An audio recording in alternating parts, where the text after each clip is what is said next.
안녕하세요, 청취자 여러분. 저는 안드레이 브랭코이고 당신은 알머스 에이핀즈 채널에 있습니다. 오늘 저는 여러분의 마음을 감동시키고 사랑, 존중, 공간을 위한 투쟁 사이의 한계를 생각하게 만드는 이야기를 가져왔습니다.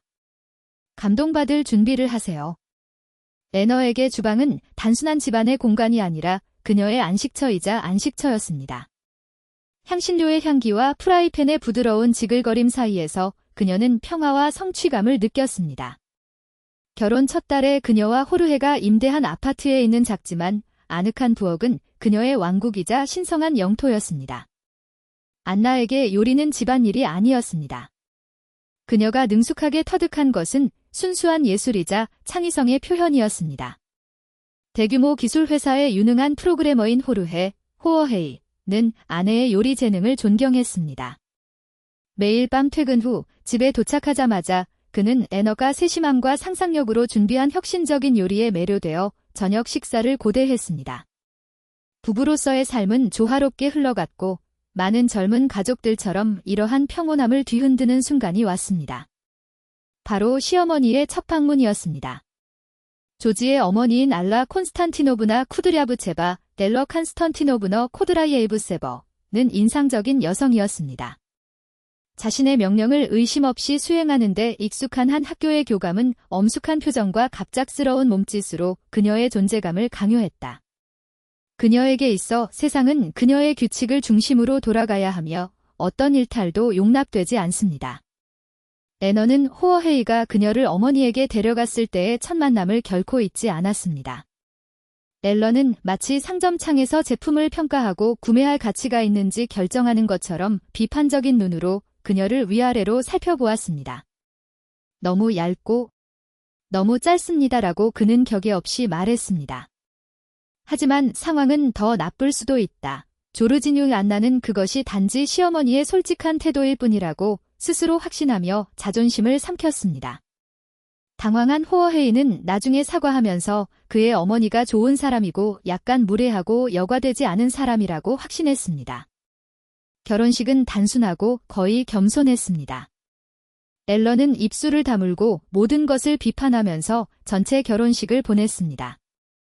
신부의 드레스는 너무 기본적이고 레스토랑은 저렴했으며 손님은 이상했습니다. 하지만 진짜 문제는 부부가 자신의 아파트로 이사하면서부터 시작됐다. 앨런은 단지 너희들이 어떻게 지내는지 알아보려고 주말마다 나타나기 시작했습니다. 그리고 매번 방문할 때마다 애너는 시어머니가 자신을 경쟁자로 여기고 어떤 대가를 치르더라도 기꺼이 그녀를 얕보겠다는 것을 더욱 분명히 깨달았습니다. 호르헤, 당신은 너무 약해요. 이 여자애가 당신에게 제대로 먹이를 주지 않나요? 알라는 호르헤가 최고의 모습을 하고 있음에도 불구하고 안나가 준비한 매 식사를 기쁨으로 삼키며 소리쳤습니다. 정말 끔찍한 커튼이군요. 당시에는 가장 가난한 집에서도 그렇게 맛없는 것을 볼 수 없었습니다. 라고 그는 말했습니다. 커튼은 호어헤이와 함께 선택했고 장식과 완벽하게 조화를 이루었습니다. 그러나 앨러가 가장 잔인한 타격을 가한 곳은 부엌이었습니다. 그녀는 자신이 요리 예술의 대가라고 생각했고 며느리도 요리를 잘한다는 생각을 참을 수 없었습니다. 심지어 그녀보다 더 나은 요리도 했습니다. 이것을 보르시라고 부르나요? 우리 고양이는 그릇에 담긴 것보다 더 맛있는 것을 먹습니다. 라고 그는 접시의 두 부분을 개걸스레 먹어치웠습니다. 이 샐러드는 너무 짜요. 저는 호르헤에게 요즘 여자들은 양념 계량하는 법도 모른다고 늘 말했어요. 라고 그는 덧붙이며 한 접시 더 먹었어요. 안나는 두 여자 사이에 갈라진 호르헤에 대한 사랑 때문에 어떻게 행동해야 할지 모르고 그것을 참았다. 그는 둘 다 사랑했고 어느 쪽도 상처 주고 싶지 않았습니다. 그리고 안나는 자신의 고통을 보면서 자신의 고통을 침묵시키는 편을 택했습니다. 그러나 모든 것에는 한계가 있었습니다. 그리고 그 한계는 앨러가 애너의 할머니가 시작한 가보인 애너의 요리법 책을 훑어보던 날 실수로 그것을 물이 가득 찬 싱크대에 떨어뜨린 날 넘어졌습니다. 아, 내가 얼마나 서투른지. 하지만 어쨌든 이 방법이 더 나을지도 모르지. 거기에 가치 있는 것이 아무것도 없을 것 같아라고 그녀는 거짓 후회로 말했습니다. 호르헤가 이미 자고 있던 그날 밤, 안나는 말없이 울었습니다. 그 공책은 그의 이야기의 일부이자 본질이었지만 이제는 흐릿한 요리법과 요리 사진이 형체 없는 얼룩으로 변하면서 파괴되었습니다. 방아쇠는 호어헤이의 생일에 나왔습니다. 애너는 일주일 내내 헌신했습니다. 그녀는 메뉴의 모든 세부 사항을 계획하고 최고의 재료를 구입하고 특별한 케이크를 준비했습니다. 나는 그날이 당신의 모든 사랑의 증거인 잊혀지지 않기를 바랐습니다.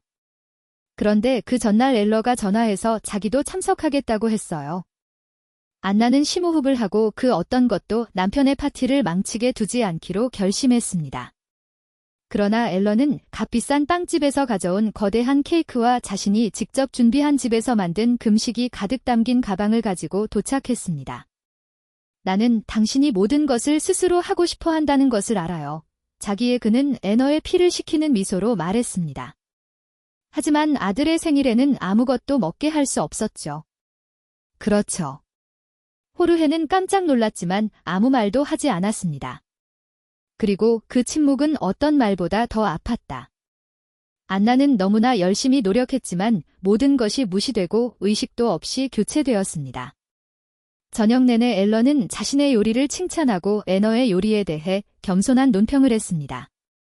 호르헤는 상황을 완화하려고 노력했지만 상황을 더욱 악화시킬 뿐이었습니다. 가장 긴장된 순간은 호어헤이가 가장 좋아하는 요리법인 치즈와 허브로 채워진 미트볼을 제공할 때였습니다. 이건 여기서 쓸모없어. 요리도 제대로 못하는구나. 알라는 자신의 접시를 빼앗길까 봐 두려운 듯 하나씩 먹어치우며 비난했다. 애너는 마비되었지만 내부에 무언가가 파손되었습니다. 그것은 더 이상 고통이 아니었습니다. 그것은 타오르는 분노, 수많은 위선에 대한 반항이었습니다. 그는 시어머니가 미트볼을 금단의 보물이라도 되는 양 탐욕스럽게 삼키며 역겨운 척하는 모습을 보았습니다. 그리고 알라가 두 번째 밥을 먹자 축하 행사에 참석한 안나의 어머니 헬레나 빅토로브나가 단호한 목소리로 침묵을 깨뜨렸습니다. 알라 콘스탄티노브나, 내 딸의 음식을 그토록 비판하는 사람이 어떻게 그 음식을 멈추지 않는지 참 신기하네요. 이 미스터리를 우리에게 설명해 주실 수 있나요? 무거운 침묵이 방을 가득 채웠다. 알라는 얼어붙었고 숟가락은 공중에 떠 있었고 놀라서 눈을 크게 떴습니다. 나는 직면하는데 익숙하지 않았습니다. 저는 단지 안나의 음식을 거부함으로써 애나에게 상처를 주고 싶지 않았을 뿐입니다. 그는 확신 없이 말을 더듬었습니다. 아, 그래서 그녀의 감정에 그렇게 신경을 쓰시나요? 헬레나는 사랑스러운 여성이지만 그 순간 표면으로 드러난 내면의 힘을 가지고 다시 말을 이었습니다. 그렇다면 당신이 여기 올 때마다 그녀가 만드는 요리를 거부할 수 없다면 왜 그녀의 재능을 얕잡아 보셨나요? 호르헤는 마침내 말할 용기를 찾았습니다. 엄마, 헬레나 말이 맞아요. 저는 안나를 향한 당신의 행동이 저를 슬프게 한다고 오랫동안 말하고 싶었어요. 그녀는 요리를 훌륭하게 하고 나는 그녀가 준비하는 모든 요리를 좋아해요. 엄마가 우리 집과 우리의 선택을 존중해 주시면 좋을 것 같아요. 알라는 창백해졌습니다. 그녀는 도전받는 것에 익숙하지 않았고 더욱이 항상 유순하고 순종적이었던 아들의 도전도 익숙하지 않았습니다. 그날은 변화의 시작, 즉 유해한 역학의 끝을 의미했습니다. 결국 사랑은 복종으로 평가되지 않으며 존중은 특권이 아니라 권리이기 때문입니다. 지금 나한테 이렇게 얘기하는 거야? 알라의 목소리는 공격과 분노 사이에서 떨렸습니다. 그럼 나는 악당이고 이 요리사는 성자인가? 조지는 물러서지 않았습니다. 그의 어조는 확고하면서도 공격적이지 않았습니다. 마치 표류하는 배를 마침내 조종하는 사람처럼 말입니다. 아무도 당신이 나쁜 엄마라고 말하지 않았습니다. 그는 그녀의 눈을 바라보며 대답했습니다. 애너와 그녀가 이 가족을 위해 하는 모든 일을 존중해 주시기 바랍니다. 그녀는 내 아내이므로 누구도 그녀를 해치는 것을 허용하지 않을 것입니다. 당신도 아닙니다. 그 말은 그들 사이에 무게처럼 떨어졌다. 창백한 알라는 마치 갑작스런 고통이 그녀를 강타한 것처럼 이마에 손을 얹었습니다. 편두통이 있어요. 그는 벌써 일어나서 중얼거렸습니다. 나 가야 해. 몇 분도 지나지 않아 그녀는 사라졌고 무거운 침묵만이 남았습니다. 그런 다음 조어지인은 몇 년 동안 해보지 않았던 일을 했습니다. 그는 애너가 거의 숨을 쉴 수 없을 정도로 세게 껴안았습니다. 용서하세요. 그는 입술을 그녀의 머리카락에 대고 속삭였습니다. 이 일은 오래전에 했어야 했는데. 내가 당신을 보호했어야 했는데. 안나는 슬픔에 울지 않았습니다. 그는 안도의 눈물을 흘렸다. 조어지인은 처음으로 불에 탄 접시나 신랄한 말뿐만 아니라 그녀를 보았기 때문입니다. 그가 사랑했고 열심히 일했고 보호받을 자격이 있는 여자. 알라의 흔적도 없이 2주가 지났습니다. 전화도 안 되고 방문도 안 되고. 조어지인은 그녀에게 몇 차례 연락을 시도했지만 대화는 곧 끊어질 실처럼 짧고 긴장되었습니다. 어느 평범한 오후 인터콤이 울렸다. 안나는 문을 열고 큰 상자를 들고 눈을 내리깔고 있는 알라를 만났습니다. 들어가도 될까요? 그는 안나가 거의 알아들을 수 없을 만큼 부드러운 목소리로 물었다. 머뭇거리며 그녀는 안쪽으로 손짓했다. 그는 또 다른 전투를 준비하고 있었지만 앨런은 다르게 보였습니다. 그의 몸짓에는 적대감이 없었고 단지 이상한 취약성이 있었습니다. 내가 당신에게 뭔가를 가져왔습니다. 그가 상자를 내밀며 말했다. 내부에는 가죽 커버로 새로운 레시피 북이 포장되어 있습니다. 앨러의 우아한 손글씨가 적힌 첫 번째 페이지를 제외하고는 비어 있습니다. 최고의 며느리의 최고의 요리법을 위해 나는 사과하고 싶었습니다.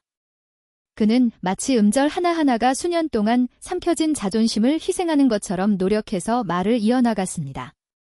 내가 틀렸다는 것을 이해하는데 시간이 필요했습니다. 나는 아들을 잃을까봐 두려웠습니다. 그가 나보다 그녀를 더 사랑할까 봐 두려웠다. 그리고 그게 나를 무례하게 행동하게 만들었어요. 안나는 무슨 대답을 해야 할지 몰랐습니다. 너무나 예상치 못했던 용서해달라는 요청에 그녀는 말문이 막혔습니다. 앨러가 다시 침묵을 깨뜨릴 때까지 침묵은 계속되었습니다. 지금은 나를 용서해달라고 요청하지 않습니다. 나는 당신에게 깊은 상처를 입혔다는 것을 알고 있습니다. 하지만 상황을 바로잡으려고 노력하고 싶습니다. 허락하신다면요.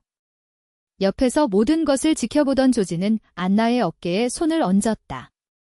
그건 당신의 결정이에요, 자기야. 하지만 방법을 찾아보시길 바랍니다. 안나는 심호흡을 했다. 그녀는 미소로 수년간의 원한을 지울 준비가 되어 있지 않았지만 이 조용한 전쟁이 그들의 남은 삶을 정의하는 것도 원하지 않았습니다. 처음부터 시작하는 게 어때요? 그는 아직 흐르는 눈물을 닦아주며 프러포즈했다. 막 저녁 준비를 하려던 참이었어. 당신은 도와주고 싶나요? 작은 발걸음이었습니다.